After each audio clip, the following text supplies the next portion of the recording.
There is so much to learn in Marathon, but the question is, what should you actually do first? Today, I'm going to run through a bunch of tips to get you started on the right track and make sure that you're actually being optimal with your time and having the best experience possible when you kick off playing the game. So if that sounds good to you, drop a like on the video and we'll get started. It actually all begins with the tutorial. This isn't something that you should just blindly rush through as fast as possible, in my opinion, because the loot that you collect in that tutorial run is going to be stuff that you take back to your vault just like any other extraction. And that means that you have your first opportunity to run around, get a look at what the loot actually looks like, and get a little bit of practice in fighting the bots without any pressure from enemy players. So it's the only part of Marathon that is actually PvE. Now, in the tutorial, you're going to be playing as Destroyer, and I'd suggest that your first step after the tutorial should be to change runner and select a different one that you can imagine yourself wanting to play for the next couple of runs. But early in the game here, it's a really good idea if you do choose another runner and you don't like them to just switch to another runner for the next run. Like, don't be precious about having to learn one at a time for a long time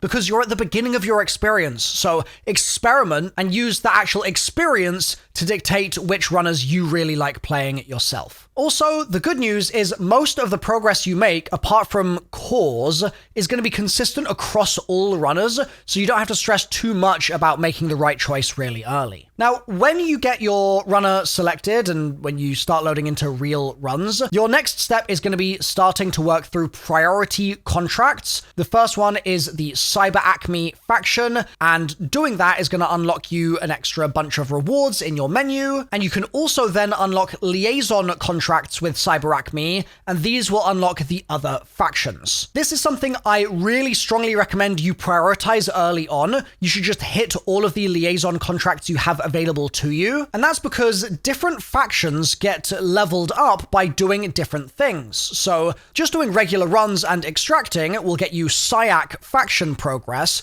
but doing things like harvesting plants will get you NuCal faction progress. And so you may as well get those unlocked and start earning that XP as fast as possible, which is why you want to prioritize the liaisons. Also, actually, on the topic of contracts, it's worth being really clear, there's a difference between priority contracts and regular contracts. The priority ones are the main ones that are going to progress you through the story of Marathon. They'll take you on a tour of the different maps, they'll have really good rewards, etc. And then the other type is a repeatable and re-rollable contract that's sort of like doing bounties in Destiny, and they can be used to grind the levels of a singular faction a bit more efficiently. But honestly, at the beginning of the game, you should probably avoid those and just rinse those priority contracts as well as the liaisons that I mentioned. Now, while you're doing all that stuff, you're going to unlock the Cyber Acme skill tree, and something I really strongly recommend you look for is the expansion upgrade in the top left. It requires 12 unstable diode materials, and you can hover over those and press R if you're on keyboard, that's the default keybind,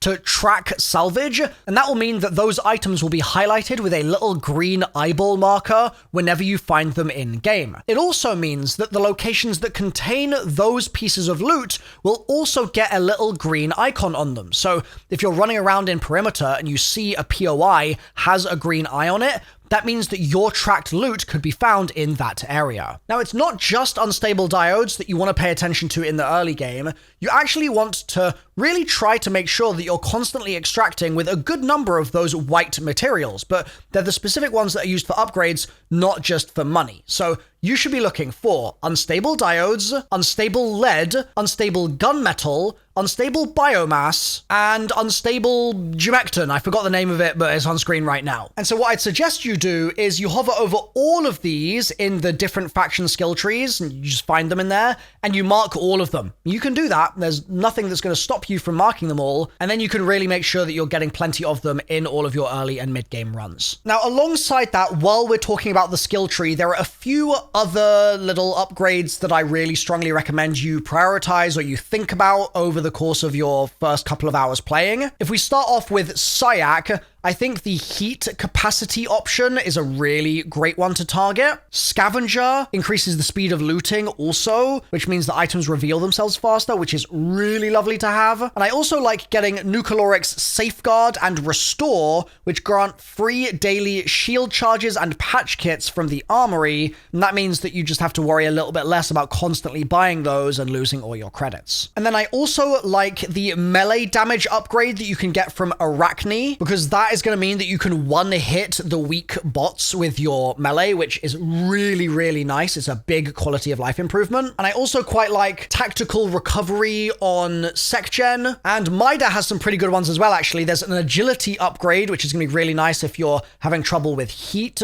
and you can also obviously combine that with the heat cooldown from Syac. And there's actually one that also reduces fall damage in Syac as well. Now, as you start getting to the mid-game later on, there are other things that I'd really strongly recommend. Like, there's one where you can get blue backpacks craftable, for example, which is so nice because green backpacks become very limiting very fast. But we'll save that stuff for another video because today we're really focused on that early game, making sure you do the right things when you start playing. So let's talk about some of those early runs. First of all, you've got to avoid gear fear. I know that it's going to be tempting to get a new shiny piece of blue loot and hold on to it for dear life, or just put it into your vault and never use it. But the problem is, you will earn more higher tier loot if you use your higher tier loot to get it, all right? Let's just say that one more time so that it gets through your heads, right? Because it's so important. If you get high tier loot, using that loot in runs, putting it at risk, will mean you're more likely to take down bosses, complete objectives, finish contracts, and kill enemy players,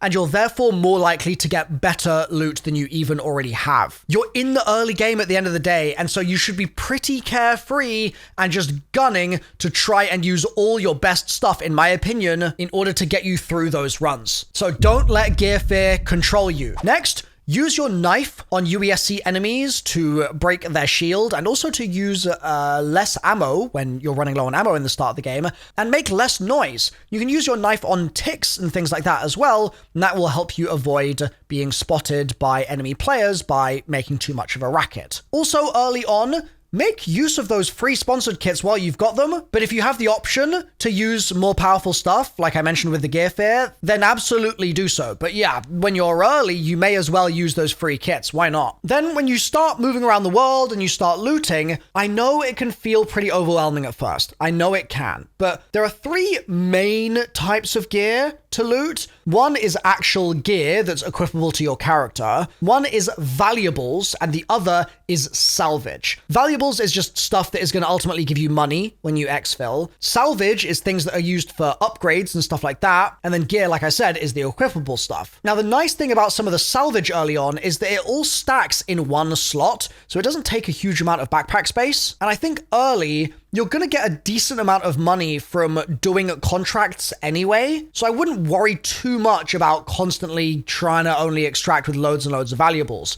Instead, I think that prioritizing your gear is probably going to be a better priority for you. Now, one thing that is sort of an exception to this is ammunition. Ammo is one of the things that I think is really worthwhile to try to be careful with and to bring with you at exfil. Like, don't just dump your ammo to trade it out for a little bit of salvage or a little bit of valuable stuff, because a lot of the time that ammo is worth more than the valuables, because ammo is pretty scarce in the early game. Then if you do need to get ammo, you should be using the barter system initially if you're an absolute brokey with no credits, but then as soon as you have credits, you should never use that barter system for ammo ever again, because it's going to burn through those really useful materials that I mentioned before, the unstable lead, biomass, etc., and you want to hold on to those for your upgrades. So don't only rely on the barter system if you've got credits. Instead, just spend the money. Now, as you go through some of those early runs, improving your backpack and your shields are two massive things to look out for. Even just to green rarity, it's going to make a huge difference. And as you're doing this, look out for attributes on the green shields that you might come across, because some of them have this reinforced attribute on them, which gives them extra perks compared to others which are just plain. Also keep in mind that depleted items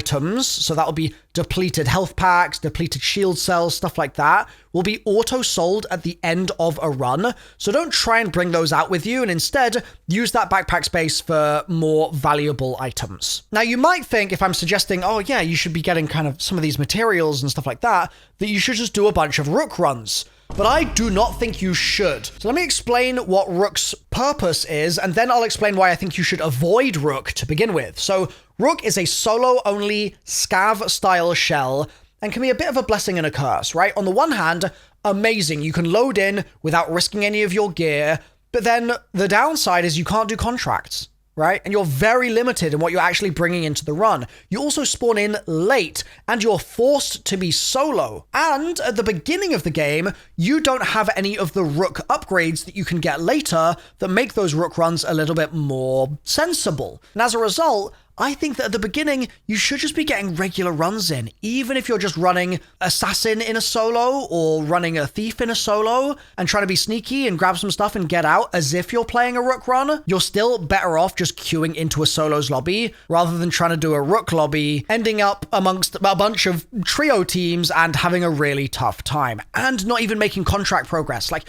you've got to be doing those contracts early on. So let's say you've found a runner that you're starting to kind of vibe with. You're still having a bit of trouble with the loot, or maybe you're not sure which weapons are worthwhile using, right? The weird thing about Marathon is that grey weapons are not bad. Actually, all high rarity weapons are just grey weapons, except they've had specific attachments given to them. So in this clip here, for example, you can see I've got a purple lookout.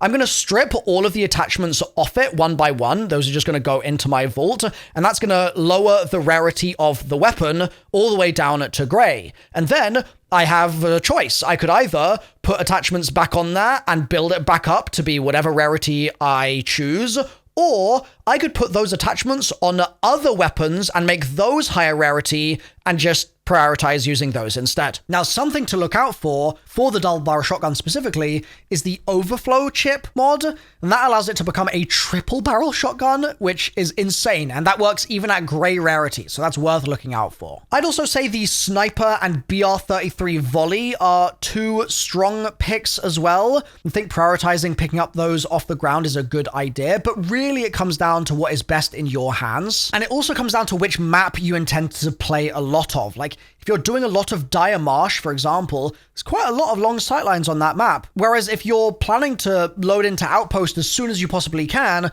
that sniper is going to be a lot less useful for you there, so you might want something a little bit closer range. So as you're doing all of this, you're working through those priority contracts, you're starting to get some loot, you're starting to find weapons that you're liking, you're going to start making faction progress, and you need to make sure that you're getting those faction capstones as well. You need to unlock those. They're at the bottom of all the skill trees, and those have some nice little rewards behind them as well. Also, as you go, you'll earn silk, and you should spend your silk so it doesn't get to the cap of 140, and you do that inside the rewards pass menu of the main menu. Now, on top of all that stuff, you've got additional reward sources as well. So the codex on the main menu is the store of all the game's in-game challenges and lore, and rewards have to be manually claimed from the codex, and while many of them are cosmetic, there are plenty of rewards that are physical, usable things as well. However, what I'd actually suggest is you leave some of those codex rewards where they are, and similarly, when you get rewards for doing contracts with the different factions, and you get rewards from upgrading them, there's going to be a little tab that says claimable rewards. I recommend you leave them there unless your vault is empty, because you've only got a limited amount of vault space, and you kind of want to save all the possible things you can in other places to not take up all of that space in the vault. On top of that, there's even a mail tab as well, and that's got even more things for you to claim, but those will be on a timed expiry, so make sure you grab those in a pretty timely manner. Now, as you're going through those early game contracts and stuff like that, I really strongly recommend, if you can, find teammates to play with. The reason for this is in a team, your faction progress is shared. So your teammates doing stuff is going to benefit you. And the actual true optimal way to go is to find a friend that's doing the exact same contracts as you and just do them in tandem. You'll both make progress on the contracts at the same time.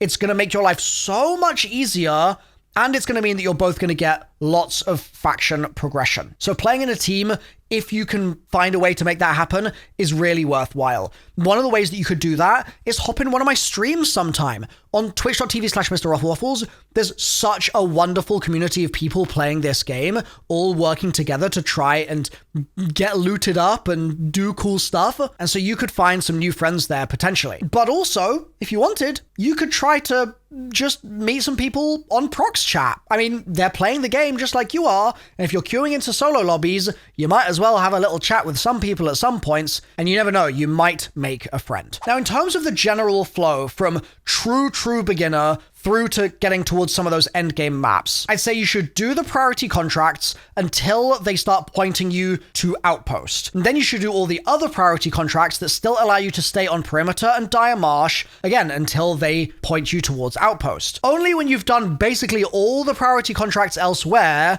should you think about the Outpost contracts. Those should come much later, and you shouldn't really be queuing into Outpost with anything other than the following. Either you should just scav run it, and you should do a sponsor kit, and you should try and jump a team and see if you can get 0 to hero loads of loot really quickly. Good luck doing that. Or you should run in with basically your best gear, because Outpost is extremely chaotic. However, that chaos is very fun, and the loot there is incredible, so that's something you're going to want to kind of aim for as a pie-in-the-sky target eventually. However, you've got a couple of other really good loot sources that you can aim for on perimeter and Dire Marsh before you even move on. So for instance, on those maps, there are bosses that will spawn in. One of them is underneath the algae ponds area in Dire Marsh, for example, and it takes tons of ammo to take down, but it can drop some pretty good loot, including cryo keys. And there are other events that you can do on those maps as well. So there's the lockdowns that you can do on Dire Marsh, there's supply crates that you can shoot out of the sky, there's the anomaly, there's all sorts of things,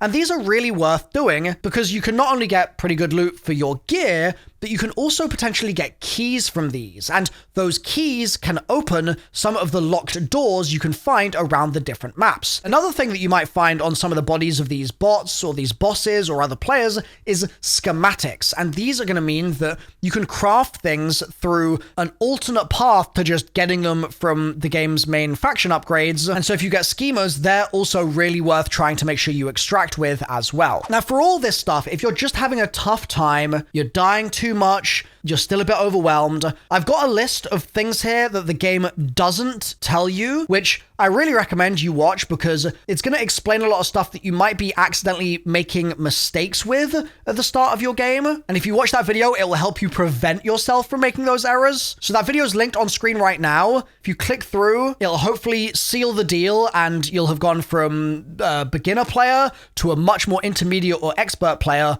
very quickly. So click through and I'll see you there.